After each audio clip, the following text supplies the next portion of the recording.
Good morning to all of you. Class 9th, subject Social Study, Civics, Chapter 1st, Democratic Politics, first.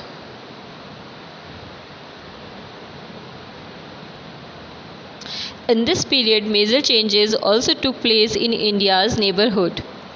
As I told you about the recent phases, हम अभी ये देख रहे थे democracy recently कहाँ कहाँ तक पहुँच चुकी थी और अभी जो आफ्टर 2000 और आफ्टर 1990 के बाद में कहाँ कहाँ तक डेमोक्रेसी ने अपना जो एस्टेब्लिशमेंट कर लिया था, कौन कौन सी कंट्रीज़ ने इसको अडॉप्ट कर लिया था।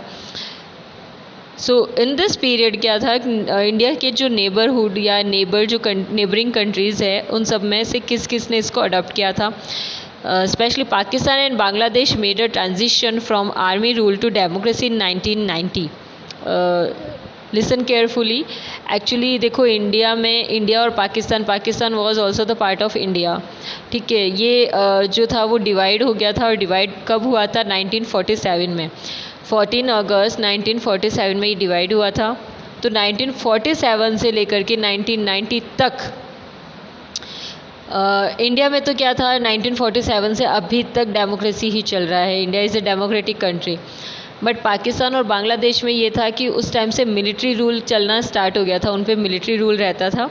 तो मिलिट्री रूल से उन्होंने अडॉप्ट कर लिया था किसको, डेमोक्रेसी को। And in Nepal the king gave up many of his powers to became a constitutional monarch.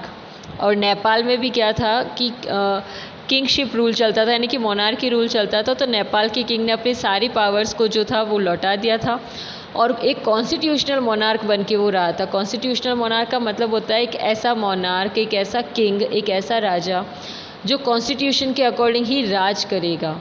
ठीक है, जैसे गवर्नमेंट करती है। बस गवर्नमेंट में होता है कि हम इलेक्शन करके अपने लीडर्स को इलेक्ट करते हैं और बहुत सारे पर्सन्स होते हैं, मिनिस्टर्स होते हैं। लेकिन इसमें कॉन्स्टिट्यूशनल मोनार्क में ये होगा कि एक किंग रहेगा, वो हम इलेक्ट नहीं करेंगे, मतलब पब्लिक इलेक्ट नहीं करेगी और वो रूल करेगा अकॉर्डिंग टू कॉन्स्टिट्यूशनल। अकॉर्डिंग मतलब जो कॉन्स्टिट्यूशन उसने बना दिया, कुछ रूल्स एंड रेगुलेशन सारे सेट पहले ही कर लेना है। तो ये सब सेटअप हो जाएगा। उसके बाद में जो किंग काम करेगा, जैसे भी कंट्री को गवर्न करेगा, वो अपने कॉन्स्टिट्यूशन के अकॉर्डिंग, उन्हीं रूल्स के अकॉर्डिंग करेगा। Be guided by elected leaders. और वो क्या करता था, कुछ इलेक्टेड लीडर्स होते थे जिनको इलेक्ट किया जाता था। जैसा वो इलेक्टेड लीडर्स उसको गाइड करते थे किंग को, वैसा ही वो क्या करता था, कंट्री को गवर्न करता था। How ever these changes were not permanent. और उसके जो चेंजेस होते थे वो क्या थे, परमानेंट नहीं थे। परमानेंट मतलब हमेशा के लिए नहीं होगा कि ये रूल बन गया तो ये हमेशा रहेगा, जैसा मोनार्क सिस्टम में होता था या डिक्टेटरशिप में। डेमोक्रेसी में तो चेंजेस होते रहते हैं, अगर रिक्वायरमेंट है, नीड है, या इंटरनल पीस को हार्म हो रहा है, या कभी ऐसी सिचुएशन आ जाती है, या some kind of emergencies if you are facing, if you the public और गवर्नमेंट आर फेसिंग, देन क्या कर सकते हैं, चेंजेस कर सकते हैं। जैसा अभी रिसेंटली आप देख सकते हो, जैसे कोविड चल रहा है, तो कभी किसी ने भी नहीं सोचा था या किसी के भी कॉन्स्टिट्यूशन में ये चीज़ नहीं दी हुई है कि कभी भी कंट्री को लॉक कर दिया जाएगा पूरा, कि कोई भी बाहर नहीं निकल सकता। सम टाइम में इमरजेंसीज़ के लिए 24 आवर के लिए हो सकता है, लेकिन ऐसा कभी नहीं होगा 2-3 मंथ के लिए कंट्रीज़ लॉक होंगी और सारी कंट्रीज़ लॉक होंगी वर्ल्ड की। ठीक है, तो ऐसी कंडीशंस आई है क्योंकि आपको मालूम है कि इंटरनली पीस तो हार्म हो रही है, उसके अलावा क्या लोगों की लाइफ की पे प्रॉब्लम आ रही है। दैट्स वाई ये इस तरह के लॉकडाउन करने की सिचुएशंस हैं। तो ये सारे कॉन्स्टिट्यूशन के अकॉर्डिंग चेंजेस हो सकते हैं, अमेंडमेंट हो सकते हैं। अमेंडमेंट होता है कॉन्स्टिट्यूशन में चेंजेस करना, कॉन्स्टिट्यूशन के लॉज, एक्ट्स या रूल्स है उनको मॉडिफाई करना। Now in 1999 general Musharraf brought back army rule in Pakistan. 1990 में तो इनके आई थी क्या, डेमोक्रेसी, यानी कि 1947 से 1990 तक तो क्या चल रहा था, आर्मी रूल चल रहा था। ठीक है, लाइक डिक्टेटरशिप। और उसके बाद में वापस डेमोक्रेसी आई थी और डेमोक्रेसी के बाद वापस जब जनरल मुशर्रफ वहाँ के प्राइम मिनिस्टर बने थे पाकिस्तान के इन 1999 में, तब से लेकर के क्या चल रहा था, 2005 2000 सेंचुरी जब चली थी, 21 सेंचुरी अपनी, तब तक क्या था वहाँ पे आर्मी रूल ही चल रहा था। उसके बाद में वापस डेमोक्रेसी आई, मतलब स्मूथली डेमोक्रेसी कहीं पे भी नहीं रही है जैसे इंडिया में रही है। इंडिया ने जब से इंडिपेंडेंसी ली है, इंडिया में जब से फर्स्ट टाइम से गवर्नमेंट आई है, तब से India is a democratic country. India में डेमोक्रेसी ही चल रही है, डेमोक्रेटिक रूल ही है। And in 2005, the new king of Nepal dismissed the elected government and took back political freedoms that people had won in the previous decade. अब 2005 में क्या था, 1990 में तो क्या था, नेपाल के जो किंग ने क्या किया था, कॉन्स्टिट्यूशनल मोनार्क बन गया था। लेकिन 2005 में वापस जो नेपाल का किंग बना था, उसने क्या किया था, उसने सारे जो ये इलेक्शन प्रोसीजर और कॉन्स्टिट्यूशनल मोनार्क, ये जो सारा सिस्टम था, इसको डिसमिस कर दिया था। और वापस उसने क्या कर दिया था, एक्चुअल जो मोनार्की सिस्टम होता है, मोनार्की रूल होता है, किंगशिप होता है, किंगडम पे रूल करना होता है एक ही किंग का, वो उसने स्टार्ट कर दिया था। Government and took back political freedoms, और सब जो लोगों से छूट दी हुई थी, लोगों को पॉलिटिकली कुछ फ्रीडम दी हुई थी, इलेक्शन की फ्रीडम थी, इन सबको क्या किया था, वापस ले लिया था। But in 2008 Pakistan became democratic country again, और पाकिस्तान क्या था, 2008 में वापस से डेमोक्रेटिक कंट्री बन गया था। Nepal emerged as a democratic republic after abolishing the monarchy, और मोनार्की सिस्टम में चेंजेस करने के बाद में नेपाल भी वापस क्या हो गया था, डेमोक्रेटिक कंट्री बन गया था। Yet the overall trend in this period points to more and more countries turning to democracy. देखो ये जो ट्रेंड चल रहा था ना डेमोक्रेसी का, होता है ना, अगर एक ट्रेंड स्टार्ट हो जाता है, एक फैशन स्टार्ट हो जाता है, एक कोई थीम स्टार्ट हो जाती है, तो वो कंटिन्यू चलती रहती है, पास होती रहती है, हर कोई अडॉप्ट करता है, और अगर अच्छी है देन डेफिनेटली हर कोई पर्सन उसको अडॉप्ट करेगा। वैसे ही ये एक ऐसा ट्रेंड चल रहा था डेमोक्रेसी का, और यूएसएसआर के डिवाइड होने के बाद, ब्रोक डाउन होने के बाद, यूएसएसआर रशिया यूनियन सोवियत के बाद में क्या हो गया था, उसके ख़त्म होने के बाद में, उसके टूटने के बाद में सारी कंट्रीज़ को मौका मिल गया था। सब लोग क्या चाहते थे, ज़्यादा से ज़्यादा फ्रीडम चाहते थे, इंडिपेंडेंसी चाहते थे, जो सिर्फ डेमोक्रेसी में मिल सकती थी, कुछ राइट्स मिल सकते थे, तो वो सब कंट्रीज़ ने स्टार्ट कर दिया था। दिस फेज स्टिल कंटिन्यूज़, आज भी ये चल रहा है। आज भी बहुत सी कंट्रीज़ हैं जो डेमोक्रेटिक बन चुकी है, डेमोक्रेसी पॉलिसी उन्होंने ले रखी है, लेकिन कुछ ऐसी कंट्रीज़ अभी भी है जहाँ पे डिक्टेटरशिप चलता है, या मोनार्की सिस्टम वाला, या कॉन्स्टिट्यूशनल मोनार्क चल रहा है। तो वहाँ आज भी क्या है, वो कंट्रीज़ आज भी स्ट्रगल कर रही है, आज भी सफ़र कर रही है, आज भी उनकी विश है। कुछ ऐसी कंट्रीज़ हैं जहाँ पे डिक्टेटरशिप चलता है, वो आज भी चाहती है कि वहाँ पे क्या हो जाए, डेमोक्रेसी आ जाए। By 2016 about 140 countries were holding multi party elections. 2016 के अकॉर्डिंग, 2016 जब आया था उसके अकॉर्डिंग क्या है, जो 140 कंट्रीज़ है, 140 कंट्रीज़ जो हैं, वो क्या चाहती है, मल्टीपल पार्टीज़ इलेक्शंस करवाती है। मल्टीपल पार्टीज़ मतलब पहले क्या होता था, किंग मोनार्की में क्या होता था, एक किंग होता था, फिर कॉन्स्टिट्यूशनल मोनार्क आने लग गया, उसके बाद में आ गया डिक्टेटरशिप आया। पहले डिक्टेटरशिप में ही होता था, एक लीडर बनेगा और बाकी सारे लोग क्या करेंगे, उस पर राज करेंगे। थियोरोक्रेसी आया था, थियोरोक्रेसी में ये था कि रिलीजियस के बेस पे जो भी हेड होते हैं रिलीजन्स के, वो सब क्या करेंगे, रूल करेंगे। अब उसके बाद में आ जाता है डेमोक्रेसी। डेमोक्रेसी में डायरेक्टली पब्लिक का रूल होगा या इनडायरेक्टली पब्लिक का रोल होगा गवर्नमेंट में। गवर्नमेंट को इलेक्ट करने के लिए पब्लिक अपने में से कोई लीडर इलेक्ट करेगी, सेलेक्ट करेगी, और इलेक्शन के बाद में वो अपॉइंट हो जाएंगे और रूल करेंगे। बट अब तो मल्टीपल पार्टीज़ हो गई है, बहुत सारी पार्टीज़ होती है इलेक्शन में, और उनमें से कोई एक ही विनर होता है और एक ही लीडर बन सकता है। This number was higher than ever before. अब तो इतनी ज़्यादा पार्टीज़ हो गई, पहले एक या दो होती थी, ठीक है, फिर 3 होने लगी, और अब तो इतनी ज़्यादा पार्टीज़ हो जाती है। आप इंडिया में भी देखते हो, जब इलेक्शन होते हैं तो बहुत सारे सिंबल्स मिलते हैं, बहुत सारे पार्टीज़ होती है, किसी का सिंबल कुछ होता है, किसी का कुछ होता है। जब आप इलेक्शन के लिए जाते हो या जाओगे, तब आप देखोगे कि पहले सिर्फ 1 या 2 मेंबर होते थे, आपको वोट डालना होता था, चिट होती थी उस पर। और अब क्या होता है ना, अब तो आपको वोटिंग मशीन होती है, उस पर बहुत सारे पर्सन्स आपको दिख जाएंगे, यानी कि मल्टीपल पार्टीज़ हो गई है। more than 80 previously non-democratic countries।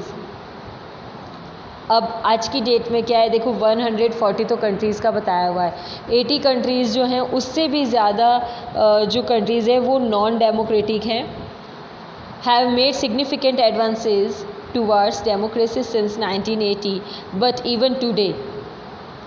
But देखो 1980 में जाकर के ये फ्रीडम कब से स्टार्ट हुई थी, इंडिपेंडेंसी वाली या डेमोक्रेसी वाली।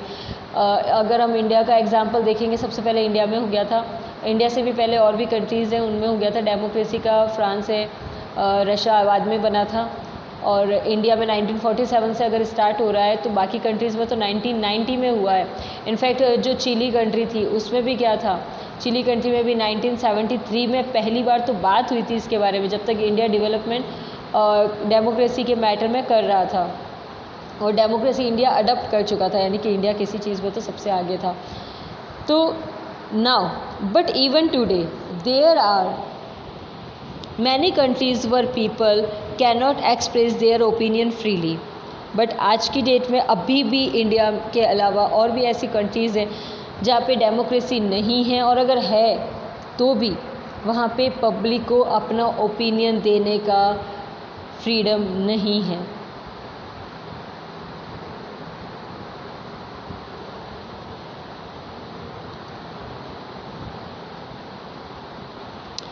Countries where people can not express their opinion freely, they still can not elect their leaders. अभी भी अपने जो लीडर्स होते हैं उनको इलेक्ट नहीं कर सकते हैं। They can not take big decisions about their present and future life.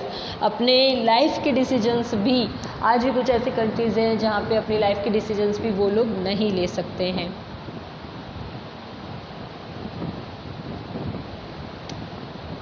One such country is Myanmar. एक ऐसी कंट्री हम देख लेते हैं, वो है Myanmar. Previously known as Burma, पहले उसका नाम क्या था, बर्मा नाम था। It gained freedom from colonial rule in 1948। वहाँ पे कॉलोनियल रूल चलता था 1948 तक, मतलब इंडिया के भी आज़ादी के बाद में भी। एंड बिकेम अ डेमोक्रेसी, और उसके बाद में वो क्या हुआ, डेमोक्रेटिक कंट्री बना। But the democratic rule ended in 1962 में क्या हो गया, वापस डेमोक्रेसी जो थी वो ख़त्म हो गई। 1948 में तो मतलब मुश्किल से डेमोक्रेसी आई थी और फिर वापस ख़त्म भी हो गई। But the democratic rule ended in 1962 with the military coup, और उसको किसने ख़त्म किया था, मिलिट्री कॉप ने, मिलिट्री रूल ने।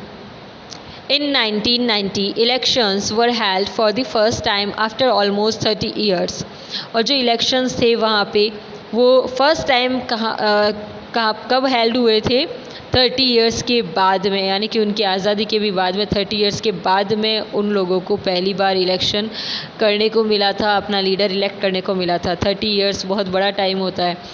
इंडिया में तो इतना अगर हो जाता तो पता नहीं रिलीजियस और कास्ट और रेसिज्म और इनके बेसिस पे कितने ही झगड़े हो जाते, और हुए भी थे। इफ़ यू एवर हियर्ड, अगर आपने सुना भी होगा, 1990 और 1999 तक तो काफ़ी ये स्ट्राइक्स वगैरह भी बहुत ज़्यादा होती थी, बहुत झगड़े होते थे, बॉम्ब ब्लास्टिंग करना या बॉम्बिंग करना, ये सब बहुत ज़्यादा होता था। Now the national league for democracy, NLD की फुल फॉर्म है national league for democracy, led by आंग सान सू ची। इसको प्रोनाउंस करेंगे सूची नाम से, इसमें सूकी लिखा हुआ है बट हम सूची बोलेंगे। वॉन द इलेक्शन, अब ये जो सूची है इन्होंने क्या किया था, इलेक्शन विन कर लिया था, जीत लिया था। She was a great lady, but the military leaders of Myanmar refuse to step down and did not recognise the election results. और मिलिट्री कॉप नहीं चाहती थी कि इलेक्शंस हो या इलेक्ट्रल जो सिस्टम है, जो लीडर्स हैं वो आके रूल करेंगे, इसलिए उन्होंने मना कर दिया था कि ऐसा कुछ हुआ ही नहीं है, ना तो रिज़ल्ट्स आए हैं और ना ही ऐसा ये सूची जो है वो इलेक्शन में विनर रही हैं। Instead the military put the elected pro democracy leaders including सूची अंडर हाउस अरेस्ट। और इसके साथ ही साथ जो इन्होंने आइंदे और उनके साथ में किया था, वैसी ही कंडीशन कुछ यहाँ पे हो गई थी कि म्यांमार में जो सूची इलेक्शन जीत चुकी थी उनको हाउस अरेस्ट कर लिया था, यानी कि घर में ही नज़रबंद कर दिया था। Political activities accused of even the most trivial offences have been jailed, और जो भी अगर उनके खिलाफ आवाज़ उठाता या सोचता भी तो उनको जेल भेज दिया जाता था। Anyone caught publicly airing views of issuing statements critical to the regime can be sentenced up to 20 years of prison। अगर कोई उनके खिलाफ आवाज़ उठाने की कोशिश करता, सोचता, तो भी उसको 20 ईयर्स या मोर देन 20 ईयर्स से ज़्यादा की क्या हो सकती थी, जेल हो सकती थी।